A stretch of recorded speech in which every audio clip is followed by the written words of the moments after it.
Hi everybody, I wanted to jump on quickly today and show you something that I do and that is something that I make in the kitchen that's a healthier version and a healthier snack of your typical granola bar. So with granola bars, the ones that I make are, I try to make sure that there's as little sugar as possible in them, although I do like to put some chocolate chips in them from time to time. But what the idea is with granola bars is you want essentially nuts, seeds, and some sort of sweetener or coagulant to hold all of the ingredients together. I've tried this recipe once before and it was really good, and it was very filling actually. So I thought I would share it with you guys. So this is a healthier version of granola bars, and this is Cooking with Kimberly. So for your ingredients, and I'm going to show you here. So this is actually not, this is commercially produced, so not necessarily the best, but this is what we use, this is what I'm going to use for the granola bars today. I'm also going to use, which is what I used last time, this is another mix. So I'm mixing two different types of granola, two different types of, I guess you would call it trail mix. So those will be my granola for my ingredients. Next we have chia seeds. That's always something really important that you want to have in your in all of your food. Really, we make them, we put them in our smoothies a lot of the time. So we've got our chia seeds as well. Next up, you have your shredded coconut, which is fairly healthy for you, and salt. Now you can choose to use table salt. We use Himalayan salt with our food. We try not to use table salt. That's as little as possible, unless I'm actually salting something. So that's it for your dry ingredients. Now for your wet ingredients or your coagulants, what you're going to need is maple syrup. If you can get natural maple syrup, all the better. This one's from Costco. So maple syrup and then a little bit of vanilla extract. There's not a whole lot of this in there, just about 3 teaspoons I think. And then your final thing that you will need in terms of ingredients is some sort of oil. So we try not to use olive oil. If I do use it, I'll use it for salad dressings and things like that. I try not to bake with it. When I do bake with oil, I try to use coconut oil, and all you're going to need an oil for is to oil your pan when you put it in your stove or in your oven. That's it for your ingredients. In terms of what you need for your measurements and for your utensils, you're going to need a teaspoon. Most people will need a 1/4 cup. I've chosen to use a 3/4 cup simply because I'm multiplying the recipe by 3. When I bake, I like to bake in terms of creating enough to last for a couple weeks, because then I can store it and make sure that it's good. So I have a 3/4 cup here. You will need a 1/4 cup if you are making the recipe just one time. I also have a cup measurement here, which you're going to need regardless. So that's your cup measurements. Those are your measurements. In terms of your holders, you'll need a smaller bowl. This is for mixing your sweeteners together. So a smaller bowl and then a bigger bowl in which to combine everything. Now you have an option here. This is not an option. Obviously, you need something to put your granola bars in for when you bake them. You can if you want to. If you don't want to use oil, you can use a parchment paper instead. I tried this last time. It worked fairly well, but I found that there was a lot of stickiness. So I'm going to try it with using oil this time. We'll see how it goes. But if you prefer, you can use parchment paper just to cover your baking dish so that you don't have to oil it. That is it in terms of what you need. Like I said, fairly simple. It's not anything that is super complicated. So I'm gonna wash my hands up and we'll get started. So this particular recipe calls for your trail mix, your nuts and your seeds, so whatever mix that might be. In this case, that is these two. So you're going to look at your trail mix. It also calls for chia seeds, shredded coconut, pumpkin seeds, and cranberries. Now, I don't have pumpkin seeds on hand, or not pumpkin seeds that I'd like to use in here anyways. Those are for planting for next year. But this particular brand of trail mix, which is fantastic, has pumpkin seeds in it. So the only thing, or sorry, not pumpkin seeds, has cranberries in it. So the only thing that I'm not putting in here is pumpkin seeds because the cranberries are already in here. So like I said, you can definitely make some adjustments. It's all about making sure that you can substitute something else for what you don't have. So your measurements, in terms of your measurements, you're going to grab your cup measurement. And normally, if you're making this for just one helping, you're going to have 2 cups worth of whatever granola or mixture you're using. Now, I'm not doing 2 cups. I am doing 6 cups because, you guessed it, I'm multiplying it by 3. So in this bag that I have here that I just emptied, that was about 2 cups. So what I'm going to do is make sure that I have about 4 cups of this granola in here as well. So once you have your granola in here, the next thing you're looking at is your shredded coconut. Now, if you're making this once, you're going to do half a cup of shredded coconut. So because I'm multiplying it by 3, those of you who are good with decimals, half a cup times 3 means 1.5 cups. So I'm doing 1.5 cups of coconut. The general consensus is that it's going to be a little bit less or a lot less than your granola. So that's about 2 cups, which is a little bit of extra coconut, which is fine. I found that the coconut actually gets a really good taste.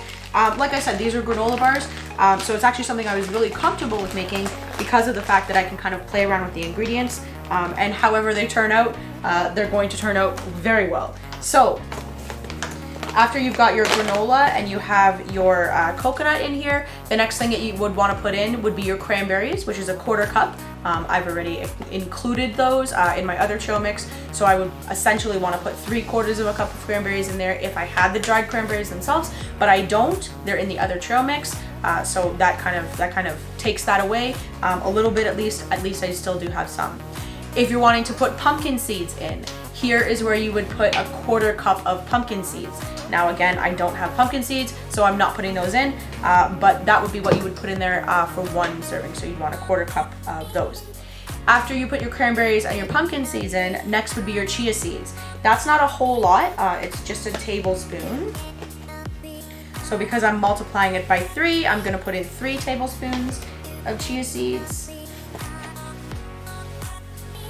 And chia seeds are actually really good. If you do add extra, not a problem, because they are really, really good for your digestive system and in helping you feel full.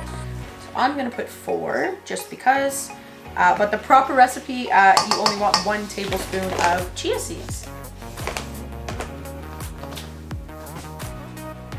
Once you have your chia seeds, you're gonna want your salt. Now this particular recipe calls for a teaspoon of salt, in which case for this particular can, it's about 4 to 5 squirts. So just depending on if you're comfortable using something like a measuring spoon. I like to go by eyesight because a teaspoon for this you can't really do because you've got to be able to squirt it or shake it out rather. So that's your salt. Now that's it for your dried ingredients. What you're going to want to do at this point is take a spoon of some sort and mix it all together. Once that's all mixed, you're going to set it aside and you're going to want to pull out your other bowl with your sweeteners or your coagulants that are going to help you in terms of making everything stick together, because right now it's just loose granola or a loose mixture. So what this particular recipe calls for is 1 teaspoon of vanilla extract. This is something that I don't usually eyeball, but because I'm multiplying it by 3, I'm going to do 3 teaspoons of vanilla extract. And I've got just enough, so that's perfect. That works out really well. And then this particular recipe also calls for a 1/4 cup of maple syrup. So this is where you'll need your 1/4 cup measurement. I have my 3/4 because I'm multiplying it by 3. So once you've got that all mixed together, because it's liquid, you can just kind of take a spoon and mix that through. Once that's all mixed together, you now have your 2 components. Now here is where if you wanted to add something like chocolate chips, you could.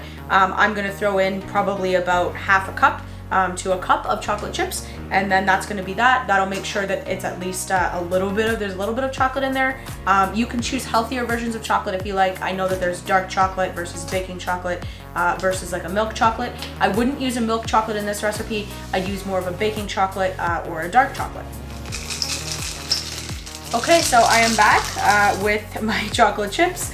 So Chip Bits is the one that I use. It's a baking chocolate and they're semi-sweet. They're also a dark chocolate. So I'm gonna put about 1.5 cups just because I'm multiplying the recipe by 3. So we'll do about 1.5 cups. So if you wanna make this once and you do wanna put chocolate chips in it, just so that you're not overpowering the seeds and the nuts and the trail mix with chocolate chips, I'd recommend probably about 1/2 cup. This is a cup, again, because I'm doing times 3, I'm doing it with a 1.5 cups. So 1.5 cups of chocolate chips, or 1/2 cup if you're doing it singly. The next thing you want to do, obviously if you do add those, is to mix it up. and you're going to end up with something that looks like this, which actually looks pretty tasty all on its own. Your next step would be to combine the two, and you do kind of want to drizzle this over top of your mixture and then mix it all together really well.